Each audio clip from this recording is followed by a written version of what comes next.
Wilujeng tepang deui di acara Babanu Kuping bareng AE Channel.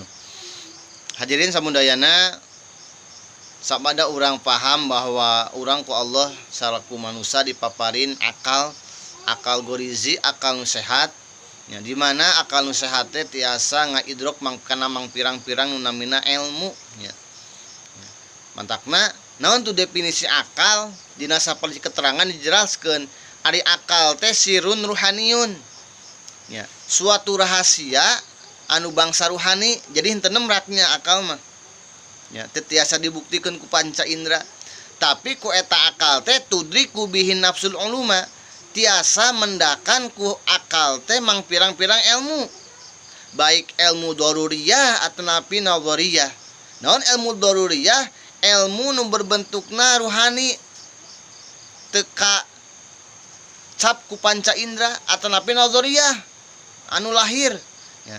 Jadi lahir jeung batin ku akal mah bakal kadeteksi gitu ilmu teh.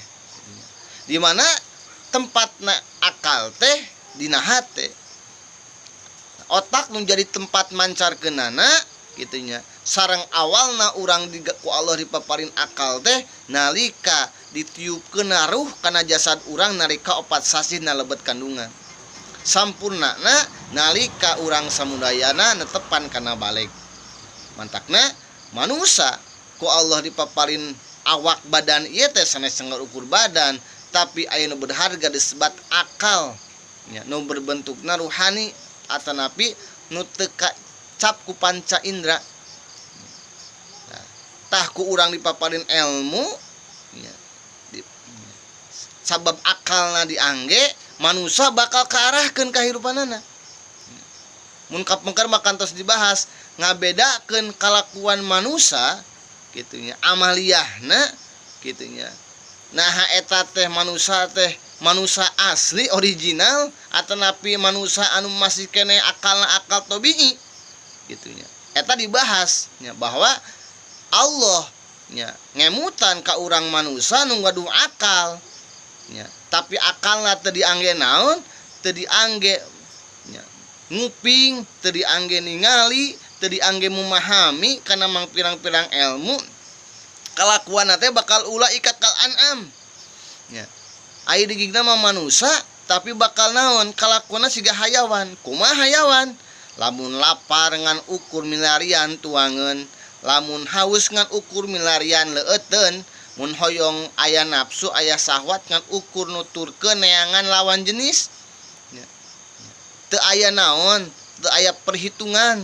Mun ayeuna mah meureun teu mikirkeun halal haram, nu penting urang hayang kacumponan ya. Kan kitu hayam ge sami, nu penting mah seubeuh eta hayam ti mana we barang hakna ya. Nu penting mah puas nafsuna, danten mana we tumpakan we sami kitu nya. Ek harta nu sawae padu candak.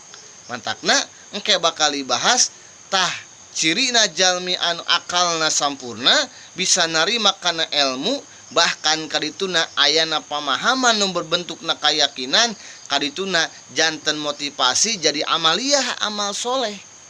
Mudah-mudahan urang samudayana nu ku Allah dipaparin akal anu sampurna nya, senantiasa tiasa memahami mang pirang-pirang petunjuk nya, ilmu irsyad wal bayan gitunya, nasihat-nasihat anu kadituna janten kamaslahatan. Mudah-mudahan ageng manfaatna bil khusus kasim kuring anu nyariosna umumna kangge urang samudayana.